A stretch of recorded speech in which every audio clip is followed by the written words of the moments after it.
መቼም ሁላችንም እንደምናውቀው የጥርስ ህመም ፋታ የማይሰጥ ጉዳይ ነው። የጥርሳችንን ጤና መጠበቅ ደግሞ ከፈገግታችን ባሻገር ለሙሉ አካላዊ ጤናችን መሰረት ነውና እኔም ዛሬ በኦረን የጥርስና የአይን ህክምና ተገኝቼ የሚሰጧቸውን የጥርስ ህክምና አይነቶች እንዲሁ ዋጋቸውን ወደ እናንተ እያደረስኩ ቆይታ ማደርግ ይሆናል። እኔ ኢደን ነኝ። ቻናላችን ደግሞ አዲስ ገበያ ነው። ሰብስክራይብ ማድረግ እንዳይረሳ። አብራችሁን ቆዩ።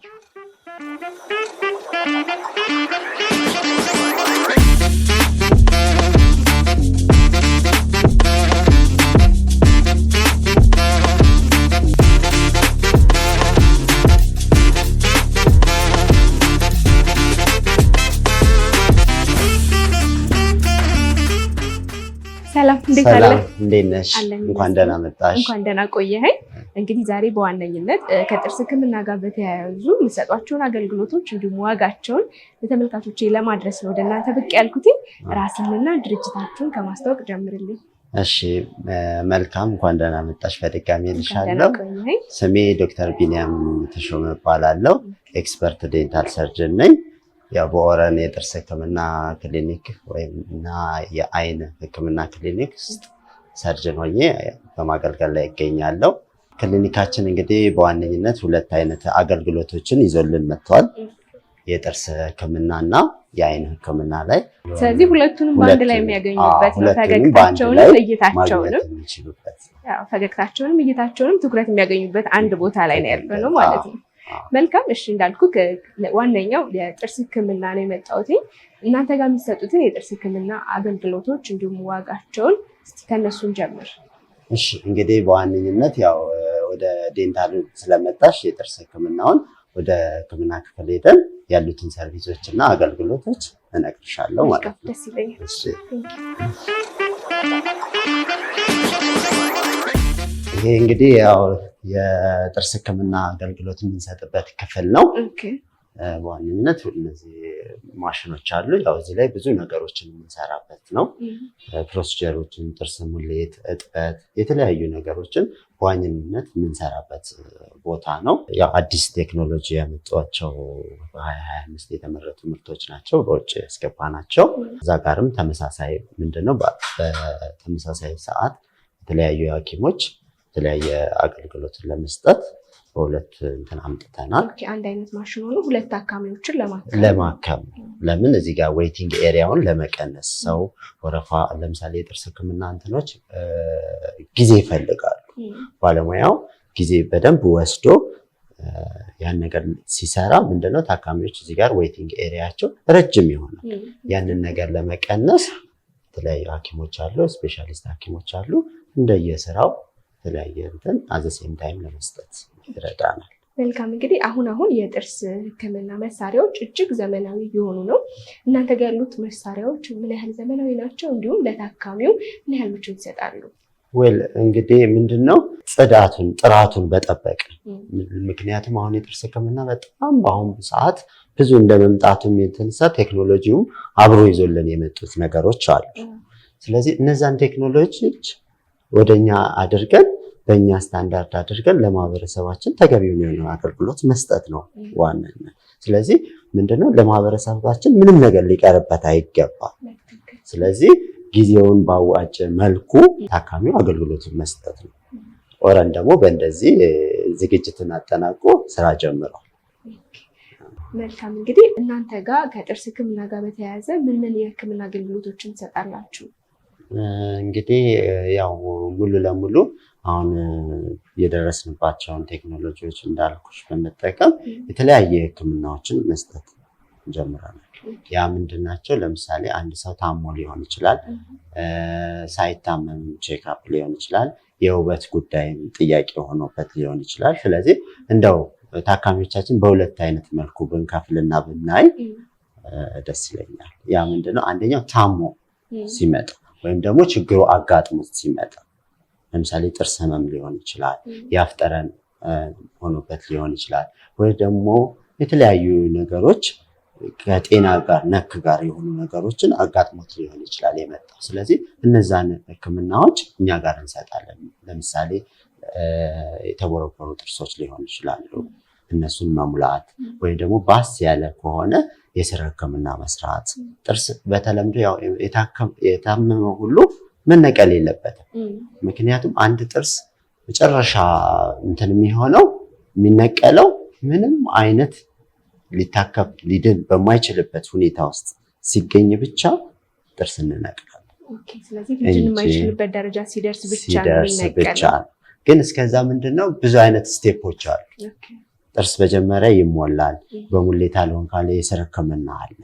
የስር ህክምና ታክሞ ጃኬት ለብሶ ምን ብሎ ተፈጥሯዊ ይዘቱንና ፈንክሽኑን በጠበቀ መልኩ አድርገን እንሰራለን ማለት ነው። ያም ደግሞ ሳይሆን ሲቀር የመጨረሻው አገልግሎት ምንድነው መንቀል ይሆናል። ነቅለንም ዝም አንልም በምትኩ። ምክንያቱም ጥርስ ውበትም ነው፣ እንደገና ደግሞ እንትንም አስፈላጊ ነው። ምግብ የምንበላው በጥርሳችን አይደል? መጀመሪያ ከዚህ ሳያልፍ ወደ ጨጓራ ወደ ተለያዩ ነገሮች ሊሄድ አይችልም። ስለዚህ ሁሉ ነገር መጀመሪያ ፊዚካል ዳይጀሽን የምንለው የሚያልቀው አፋችን ውስጥ ስለሆነ እነዛን ነገሮች በአርቲፊሻልም በምንም በተለያዩ በዴንቸር የተለያዩ እንትኖች አሉ፣ እነሱን እንተካለን ማለት ነው። ጥሩ። እንግዲህ ከጥርስ ሙሌት ባሻገር የብሬስ አገልግሎት እንዲሁም ደግሞ አርቲፊሻል ጥርሶችን የመትከል አገልግሎቶች አሉ እናንተ ጋር? አዎ በሚገባ ምንድነው እንዳልኩሽ ነው። መጀመሪያ አሁን ታሞ ሲመጣ ነው እንግዲህ ቀጣይ አሁን ምንድነው ኤስቴቲክ ወይም ደግሞ የውበት የምንላቸው ህክምናዎች ላይ ደረጃ ላይ ደግሞ ይኖረናል። ምክንያቱም ሜቢ አንዳንድ ሰው ለምሳሌ ጥርስ የተወለክቶ ፈገግታዬ ምን ደስ አይለኝም፣ ይሄንን እንትኔን አልወደውም ብሎ ሊመጣ ይችላል። በእንደዚህ አይነት ጊዜ ምንድነው የብሬስ ህክምና እንሰጣቸዋለን። የብሬስ ህክምና ከዝቅተኛው ሌቭል እስከ ኮምፕሊኬትድ የምንለው በስፔሻሊስት ሐኪሞቻችን ኦርቶዶንቲስቶች አሉ። እነሱ ያንን አገልግሎት ይሰጣሉ ማለት ነው። ሌላኛ ደግሞ አርቲፊሻል ጥርሳቸውን በአንድም በተፈጥሮ አደጋ ሊሆን ይችላል፣ ወይም ደግሞ እንደዚሁ እየተቦረቦረ እያስነቀሉት በዘልማድ እየተነቀለ በየቦታው እነዛን ነገሮች አሁን አንዳንድ ሰው ፊቱ ስር ጉድ ይላል፣ ምግብ መብላት አልቻልኩም ይላል። ያንን የተለያዩ አይነት ደረጃዎች አሉ። በእነሱ ከታች አንስቶ እስከ ላይ አሁን የደረስንባቸው ዚርኮኒያ፣ ኢማክስ የሚባሉ እንትኖች አሉ። እነዛ ደረጃ ምንድነው ልዩነታቸው? ወል እንግዲህ ጥርስ የተለያዩ አይነቶች አሉ። አንደኛ ደረጃ፣ ሁለተኛ ደረጃ፣ ሶስተኛ ደረጃ እንደው አድርገን ብናወጣቸው ግን እንደየታይፓቸው ለምሳሌ አሁን ከረንትሊ ጥሩ ላይ የደረስንበት ቴክኖሎጂ ዚርኮኒያ የምንለው። ዚርኮኒያ ምንድን ነው? ዚርኮኒያ ማለት ምንድነው? ማቴሪያሉን የማቴሪያሉ ሃይ ዴፊኒሽን ሲሆን በጣም ጠንካራ ነው። እስከ 20 ዓመት እና ከዛ በላይ ልንጠቀምበት እንችላለን። ምንም አይነት ከለር ልዩነት የለውም። የአፍ ጠረን አያመጣም። በጣም ጠንካራና አንደኛ ተፈጥሯዊ የሆነውን ነገርን ሰብስቲቲዩት አድርጎ እንትን ስለሚለን ተመራጭ እናደርገዋለን። በሁለተኛ ደረጃነት ደግሞ ሴራሚክ የምንለው። ሴራሚክ ምንድነው? ከዚርኮኒያ የሚለየው ሴራሚኩ ውስጡ ሜታል አለ።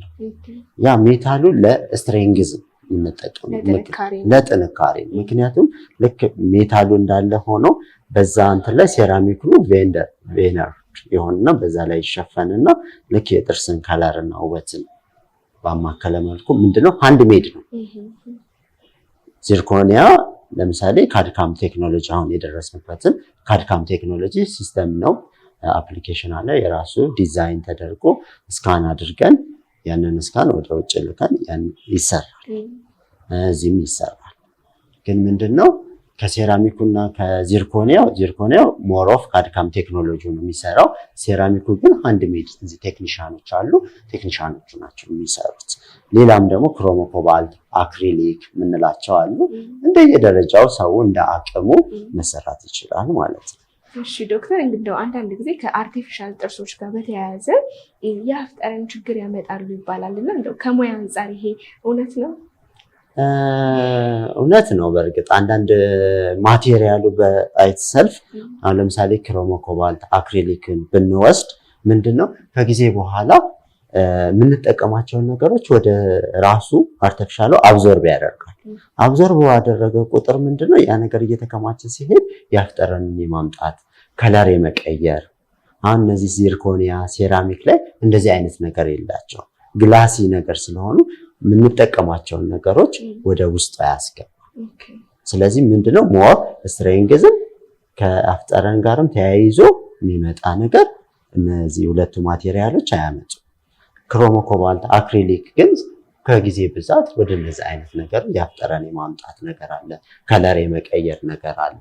ስለዚህ ይህንን በደንብ ባለሙያውን ጠይቆ ተረድቶ እንደ ምርጫው ቢሰራ የተሻለ ነው። ስለዚህ ያው ከምንመርጣቸው ማቴሪያሎች ተነስተን ያ ችግር ሊመጣ ይችላል ማለት ነው። እሺ አሁን ላይ እንደው የሆሊውድ ስማይል ነገር በጣም ታዋቂ የሆነ ነው። በተለይ ከፈገግታ ውበት ጋር በተያያዘ ይህንን አገልግሎቶች እናንተ ጋር ትሰጣላችሁ? በትክክል እንሰጣለን። ሆሊውድ ስማይል ሞር ኦፍ ምንድን ነው ውበት ነው። ታዋቂ አርቲስቶቻችን፣ ታዋቂ ግለሰቦች ይህንን ሆሊውድ ስማይል ይጠቀማሉ። ላይክ ሆሊውድ ስማይል የምንለው ላይክ ኢማክስ ነው ማቴሪያሉ። ኢማክስ ጥርስ ላይ የሚለጠፍ ተገቢውን የሆነ ከሰውየው ጋር ፊት ቅርጽ አያይዞ ያንን ነገር በደንብ እንትኑ ማቴሪያሉ ሆሊውድ ስማይል ሲሰራ በጣም ጥንቃቄ ይፈልጋል። ምክንያቱም አንዳንዴ እናሳምራለን ብለን የሰውየው ፋሻል ምንም ኤክስፕሬሽኑን በጣም እንቀይረዋለን። ስለዚህ እነዛ ነገሮች እንዳይፈጠሩ መጠንቀቅ ያስፈልጋል። በደንብ ተገቢውን የሆነ ከሰውየው ጋር ፊትና ቅርጽ ጋር ከለር ጋርም አብሮ ተያይዞ ተጠንቶ መሰራት አለበት። ስለዚህ ሆሊውድ ስማይል በጣም ጥሩ እንትን ነው። እንግዲህ ይህንን አገልግሎት ማግኘት የሚፈልጉ ሰዎች መተው ወደ ክሊኒካችን ቢጎበኙ የተሻለ ሕክምና ያገኛሉ። ስለዚህ እዚሁ እናንተ ጋር ይሰጣል አገልግሎት ማለት ነው። መልካም እንግዲህ ያው ቀደም ብለህ እንደነገርከኝ የጥርስ ህመምና የጥርስን ፈገግታ ውበትን ከመጠበቅ አንጻር በሁለት ከፍለን አይተነዋል። እስቲ ከጥርስ ህመም በሽታዎች ጋር በተያያዙ ከመቦርቦር ከሙሌት ስራዎች ጋር የተያያዘውን እንጀምርና የእሱ ዋጋ ምን ያህል ነው? አሁን አንድ ታካሚ የጥርስ ሙሌት ቢያስፈልገውና ወደ እናንተ ክሊኒክ ቢመጣ በምን ያህል ገንዘብ መስተናገድ ይችላል? እሺ እንግዲህ ያው በሁለት አገልግሎትን በሁለት ከፍለን አይተነዋል። ግን ምንድነው ለምሳሌ አንድ ሰው እንደው ማይነር ሆኖ ተቦርቡሮ በሙሌት ብቻ መዳን የሚችል አይነት ነገር ከሆነ ከ3,000 ብር ጀምሮ ህክምናው ማግኘት ይችላል ለጥርስ ሙሌት። እንዲሁም ደግሞ ወደ ስር ህክምና ከሄደ ከ5,000 ጀምሮ እንደየጥርስ የፊት ለፊት የኋላ እያደረግን እንደየኬዙ ዋጋውን የምንለያይበት ሁኔታዎች ሊፈጠሩ ይችላሉ። ግን በዋነኝነት ከ5,000 ብር ጀምሮ የስር ህክምናውን ያገኛሉ።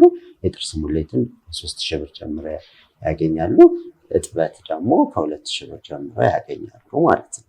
እንደው ስለ ጥርስ እጥበት ሲነሳ በዘልማድም ይሁን አብዛኞቻችን የጥርስ እጥበት ስናደርግ ጥርስን ያሳሳል የሚል አመለካከት አለና እሱ ምን ያህል እውነት ነው?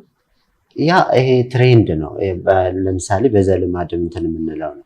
እኛ እዚህ አገልግሎትን ስንሰጥ የጥርስ እጥበት ላይክ ቫይብሬተር ነው። ማሽኑ ምንድነው በቫይብሬሽን ቴክኒክ ለምሳሌ አንድ ሰው ጥርሱን ሲቦርሽ በቀላሉ በብሩሽ ከጥርሱ ላይ ማንሳት የማይችለውን ነገር ያለምንም ኬሚካል ሳንጠቀም ሳላይን ነው። ሳላይን ማለት የግሉኮስ ሳላይን አለ አይደል? እሱን አድርገን ማሽኑ ጋር በቫይብሬሽን ቴክኒክ ጥርሱ ላይ ያለውን ነገር ማንሳት ነው። ይሄ ስኬሊንግ ፕሮሲጀር የምንለው ነው። ግን ምንድነው ትልቁ ጋፕና ችግሩ ምንድነው? አንድ ሰው ስኬሊንግ ከተሰራ በኋላ ፖሊሽ መደረግ አለበት። ያ ቦታ የሻከረው ቦታ ምን መሆን አለበት? መለስለስ መቻል አለበት። ያ ካለሰለሰ ምንድነው አንደኛ ቶሎ ቆሻሻን እዛ ጋር የመለጠፍና የመያዝ ነገር አለ። የሻህላ የምንለውን ነገሮች ቶሎ እንትን የመያዝ ነገር። አንዳንድ ሰው አንድ ጥርሴን ታጥቤ ወዲያው ጠቆረብኝ፣ እንደዚህ ሆነብኝ፣ ሻከረብኝ፣ ቀዝቃዛ ነገር ስወስድ፣ ትኩስ ነገር ስወስድ በጣም አመመኝ። ይሄንን ነገር የሆነው ደግሞ ጥርስ እጥበት ካሳጠብኩኝ በኋላ ነው ሊል ይችላል። ያ ምንድነው ቴክኒካሊ ባለሙያው ምንድን ማድረግ ነው ያለበት? ከስኬሊንጉ ከተሰራ በኋላ ፖሊሽ መደረግ አለበት። ያንን ቦታ ምንድነው በደንብ ለስላሳ አድርጎ መሰራት አለበት። እንደው ታካሚውስ ማድረግ ያለበት ጥንቃቄ አለ? ታካሚው ምንም እኔ አንድ ሰው በአመት 2 በየ6 ወሩ መታጠብ መቻል አለበት። በአመት ምንም አይነት የጥርስ ህክምና የጥርስ ህመም ባያጋጥመው እንኳን በአመት አትሊስት አንዴ የጥርስ ህክምና መጎብኘት መቻል አለበት። ግዴታ ስንታመም ብቻ አይደለም። የኛ ማህበረሰብ ምንድነው የሆነ ነገር ሲደርስበት ሲታመም ብቻ ነው ወደ ጥርስ ህክምና የሚመጣው። ግን መሆን ያለበት ኖርማሊ ቼክ አፕ መደረግ አለበት። ቼክ በሚያደርግ ሰዓት እነዚህ ነገሮችን ሶልቭ እናደርጋለን። ስለዚህ በየ6 ወሩ ቼክ ማድረግ ይመከራል። ስለዚህ እነዚህ ተያይዞ የአፍጠረን የሚመጣ አሁን የአፍጠረን ህክምና እኛ ጋር እንሰጣለን። ምንድነው ኮዙን መጀመሪያ ያፍጠረን ከየት ነው መነሻው? ከአፍ ነው? ከጉሮሮ ጋር ነው? የሚለውን ነገር ቼክ ማድረግ አለብን እና እነዚህ ነገሮች ቼክ አድርገው እንዴት ነው ያፍጠረን አለኝ ወይ ብሎ አንድ ሰው ለምሳሌ ምላሱ ላይ አድርጎ እዚች እጁ ላይ ያሽና ምን ያደርጋል? ያሸተዋል። ይሄ ያፍጠረን አለው ማለት ነው። ሽታ ካለው ምንም ሽታ ከሌለው ደግሞ ኖርማል ነው ብሎ ኢቭን ቤት በራሱ በቀላሉ መለየት ይችላል። ከዛ በኋላ ይሄ ነገር ካለ ባለሙያ ጋር መጥቶ ምንድነው ችግር? ያፍጠረን አለኝ ይሄ ብዙ ምንድነው ብሎ ጠይቆ ከሐኪሙ ተረድቶ መደረግ ያለበትን ነገር ሕክምናውን እንሰጠዋለን ማለት ነው። በተጨማሪነት አንድ ሰው ጥርሱን ስለታመመ ብቻ ባያስነቀ ባይ ነው። ምክንያቱም የታመመ ጥርስ ሁሉ መነቀል የለበት። የሚገጥመን ቻሌንጅ እሱ ነው። ምክንያቱም ምንም ቢሆን እንደ ተፈጥሮ ጥርስን የመሰለ ነገር የለም። ስለዚህ ጥርስን በአግባቡ ጤናውን ጠብቆ ጽዳት አድርጎ መያዝ ይጠበቅበታል። ቢታመም የተወሰኑ ነገሮች ቢቦረቦር ደግሞ ያንን ነገር ተሞልቶ ወደ ኖርማል ወደ ነበረበት እንትን መመለስ ይቻላል። ስለዚህ ጥርስ ስለታመመ ብቻ ሁሉ መነቀል የለበት። ጥሩ እንግዲህ በፍሎራይድ ተጠቅተው ወደ እናንተ ጋር መጥተው ሕክምና ማግኘት ለሚፈልጉ አገልግሎቱ አለ? ዋጋው እስከ ስንት ብር ጀምሮ ነው? አገልግሎቱ አለ። በፍሎራይድ የተጠቁ ጥርሶች ምንድነው ከለር ነው። ብዙውን ጊዜ ወደ ደቡብ ያሉ አካባቢ ነዋሪዎች እንዲሁም ከተማም ላይ ሊሆን ይችላል ምንድነው የምንጠቀምባቸው የፍሎራይድ ኮንሰንትሬሽን ሲጨምር ያ ነገር ጥርስ ላይ ይሄ ኢናሜል የምንለው ከላይ ያለው ከለሩ ምን ይላል? ይጠቁራል። እነዛን ያንን ከለር ወደ ነጭ ማድረግ ምን ይባላል? ይሄ ቴክኒኩ ብሊቺንግ የምንለው። ኖርማል እጥበትና ብሊቺንግ ይለያያሉ፣ የተለያዩ ናቸው። እጥበቱ ሻህል ላይ ያለው ጥርሱ ላይ ያሉት ነገር ባዕድ ነገሮችን ሻህል ላይ ያሉ ካልኩለስ ወይም በእኛ የምንለው እሱን ማንሳት እጥበት የምንለው ወይ ደግሞ ኖርማል ስኬሊንግ የምንለው ፕሮሲጀር ነው። ይሄኛው ፍሎራይድ የተጠቃ ከለር የቀየረውን ግን ምንድነው ብሊቺንግ ቴክኒክ ነው። ብሊቺንግ ማሽን ለምሳሌ እዚህ ጋር የምታዩት እዚህ ጋር ያለ ብሊቺንግ ማሽን አለ። ኬሚካል ነው ራሱ ምንድነው ይሄኛው ብሉ ላይት ነው። ይሄኛው ማሽን በመጠቀም የምንጠቀማቸው ኬሚካሎች አሉ። ያንን ኬሚካል ጥርሱ ላይ በማድረግ በዚህ ሂት አማካኝ ይሄ ሙቀት ብሉ ላይት ነው። ላይቱ ምንድነው ጥርሱ ላይ ያበራና የዛም ሙቀቱን እየወሰደ ጥርሱን ከለሩን ምንድነው መቀየር። ይሄኛው ቴክኒክ ብሊቺንግ እንለዋለን። እሱን አገልግሎት እኛ ጋር መተው ማግኘት ይችላሉ። ከ15,000 ብር ጀምሮ አለን ማለት ነው። ሌላው ደግሞ ያው የብሬስ አገልግሎት ነው። እሱስ እናንተ ጋር ከስንት ብር ጀምሮ አለ? የብሬስ ሕክምና እንግዲህ እንደየታካሚው የተለያየ ኬዝ አለ። ኖርማል ለምሳሌ ዝም ብለን እንደው ብንመለከት ፍንጭት አለ። አንዳንድ ሰው ጥርሴ ለፊት ፍንጭት ክፍተት አለ፣ ይሄን ነገር መድፈን ፈልጋለሁ በብሬስ አገልግሎት ሊል ይችላል። ይሄ ከማይነር እስከ ሜጀር ያሉ ችግሮች ሊኖሩ ይችላሉ። ለምሳሌ ኖርማል ከሆነ ከ18,000 ብር ጀምሮ የብሬስን አገልግሎት ማግኘት ይችላሉ ማለት ነው። አሁን ላይ ከኖርማል ብሬስ በተጨማሪ ቴክኖሎጂው ሌላ አይነት የብሬስ አገልግሎት አለ አይደለም? አዎ በሚገባ የተለያየ አይነት አሁን ኖርማሊ እኛ አሁን በዘልማድ የምናየው ብሬስ የብረቱ የምናየው ፈርጦች አለ፣ እሱም አሉ።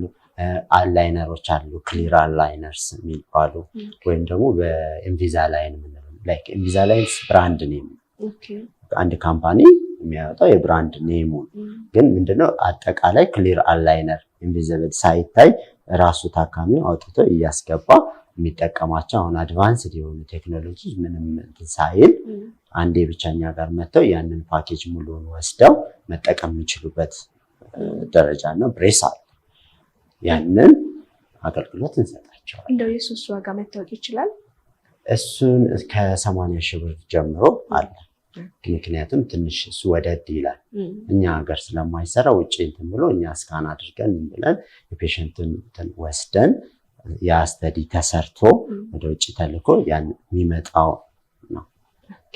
መልካም እንግዲህ ያው ቀደም ብለን እንዳነሳ ነው የአርቲፊሻል ጥርስ እናንተ ጋር ማግኘት ይችላሉ እና ያው እድሜ በመሄድ በተለያዩ አደጋዎች ጥርሳችንን ልናጣ እንችላለን።